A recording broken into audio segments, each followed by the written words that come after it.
they can as up-to-minute update on the situation here in Minnesota.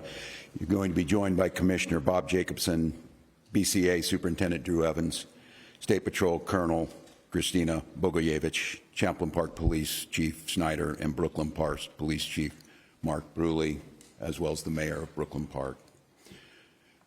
We're here today because an unspeakable tragedy has unfolded in Minnesota. My good friend and colleague, Speaker Melissa Hortman, and her husband Mark were shot and killed early this morning in what appears to be a politically motivated assassination. Our state lost a great leader, and I lost a dearest of friends. Speaker Hortman was someone who served the people of Minnesota with grace, compassion, humor, and a sense of service. She was a formidable public servant, a fixture and a giant in Minnesota. She woke up every day determined to make this state a better place. She is irreplaceable, and we've been missed by so many. Minnesota's thoughts and prayers are with her family, her loved ones, her children, and her parents. My prayers also go out to State Senator John Hoffman and his wife Yvette, who were each shot multiple times. The Hoffmans are out of surgery at this time and receiving care, and we are cautiously optimistic they will survive this assassination attempt. This was an act of targeted political violence. Peaceful discourse is the foundation of our democracy. We don't settle our differences with violence or at gunpoint. In the state of Minnesota, and as recently as last week, in the most closely divided state legislature in the country, we sat down, we worked things out, we debated, we shook hands and compromised, and we served the state of Minnesota together. We proved that it's possible, even in these politically charged times, to find compromise and adhere to the principles of democracy and civil discourse. We must all, Minnesota and across the country, stand against all forms of political violence. At this precipice moment we're on, this tragic act here in Minnesota should serve as a reminder to all of us. The democracy and the debates in the halls of Congress, in state houses, in school boards, is a way to settle our differences peacefully and move society to a better place. We're collaborating with all local, state, and federal agencies on a full investigation. We're committed to keeping Minnesotans informed as the situation continues. I assure you that those responsible for this will be held accountable, and each and every one of us are committed to making sure that a tragedy like this never repeats itself in Minnesota or across this country. I'd now like to turn it over to my public safety team to fill you in on the specifics of this ongoing investigation. Thank you, Governor, and thank you everyone for being here today. My name is Drew Evans, and I'm the superintendent at the Minnesota Bureau of Criminal Apprehension. I want to start by just expressing our deepest sympathies to the communities, the family, the friends, and everybody that cared about the individuals that were gunned down today. When we have individuals like this in our political leadership, they're not only political leaders, but they're members of the community, well-known members of the community, that the tragedy in a situation like this is not only for them, their friends and families, but us collectively, the communities they represent, us as a state of Minnesota as a whole. About 2 a.m. this morning, there was an original call in the city of Champlain where there was an individual that had shot Senator Hoffman and his wife. Police responded to that location. They were dealing with that and working through that process overnight. And then later on, at approximately 3:35, that another call came in when it was officers proactively checking because they knew of the incident that occurred, and they were going to check on Speaker Hortman at that time, at which time Brooklyn Park police officers encountered the individual who immediately fired at them, and they exchanged gunfire, and then the individual was able to escape during that exchange of gunfire. At the residence in Champlain, there was life-saving measures that were provided there. Both individuals were transported, as was previously noted, and they both received surgeries for their injuries at the hospital. and their conditions are at this time, both those individuals, Senator Hoffman and his wife, are both alive at this time, but they suffered gunshot wounds and are obviously in a difficult situation. But we're cautiously optimistic that they will continue to improve. At this time, it is a very active scene still, as you've seen.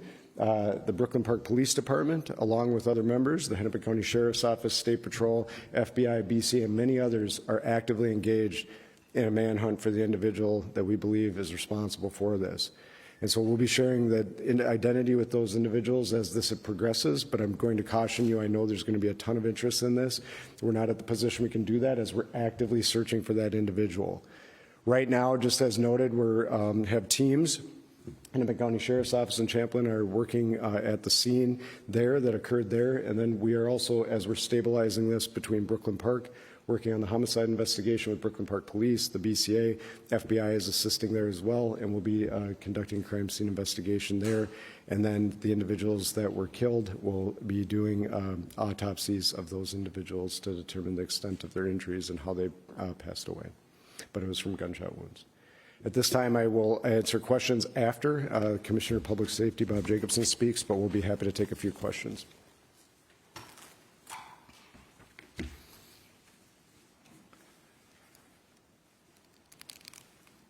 Thank you, Superintendent Evans. My name is Bob Jacobson. It's my honor to serve as the Commissioner of Public Safety for the state of Minnesota. This is a dark day today for Minnesota and for democracy, but we will not allow fear or violence to define who we are or how we move forward. We will stand together and we will stand strong. Our hearts, of course, go out to the victims, their families, their colleagues at the Capitol, and to the communities that they serve with dedication and with integrity. These are public servants, leaders who committed their lives to improving the lives of others, and they were targeted in a violent and cowardly way. The suspect exploited the trust of our uniforms, that our uniforms are meant to represent. That betrayal is deeply disturbing to those of us who wear the badge with honor and responsibility. We want to reassure the public that there is increased security in place for elected officials and others who may be at risk. If you see anything suspicious, especially involving individuals impersonating law enforcement, please report it immediately by calling 911 or your local police department. With that, I'll step back and we will be available for any questions. Thank you. One reminder, please, as you ask your first questions, please don't forget to introduce yourselves, your media organization, and to the folks answering the questions, please don't forget to repeat the question.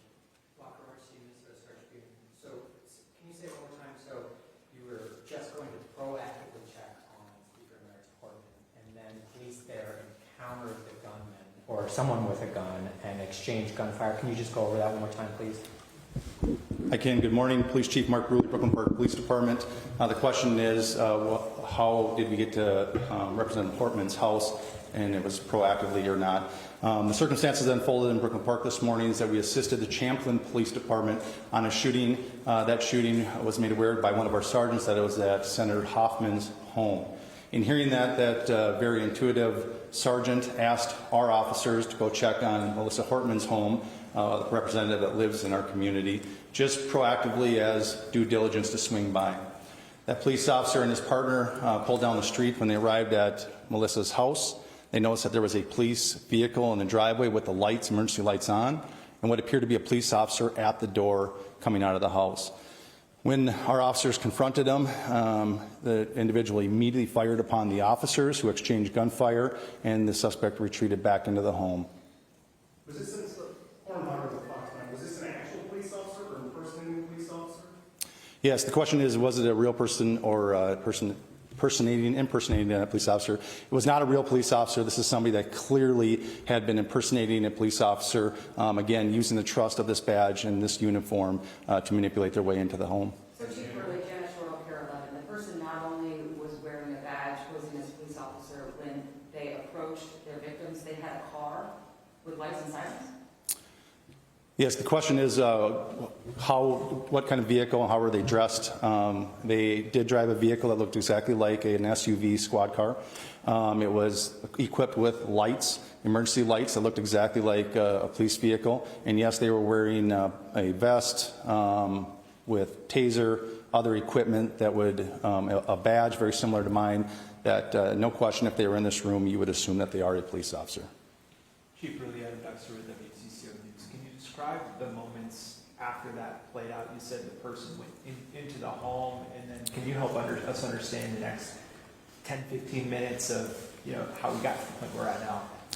Yeah, briefly, although I'm just going to remind us that this is an absolutely an active investigation. We have thousands of people sheltered in place in the city of Brooklyn Park right now. We are in an extensive manhunt involving hundreds and hundreds of police officers and SWAT teams searching, gridding off areas as we believe confidently the suspect had fled out the back of the house after being confronted by the police. Very briefly, after the officers had exchanged gunfire and the suspect retreated into Melissa's home, they immediately went up to the threshold and looked in and seen a male that was down, clearly had been struck by gunfire. They made limited penetration, grabbed a hold of the male and drug him out to safety to attempt first aid. However, he was pronounced dead shortly after that. At that point, the officers surrounded the house, got additional resources and SWAT resources, and then ultimately went in with a drone identifying a female in the home. How far apart are the two scenes? About 8 miles? I would say, yeah, somewhere around 5 or 6 miles apart. How much do you know about did the person that was impersonating an officer who allegedly shot these people, did they knock on the door and people came to the door, or did the person break into the home? Yeah, it was knocking on the door and asking the person to come out, absolutely impersonating a police officer. Do you all have the suspect's car?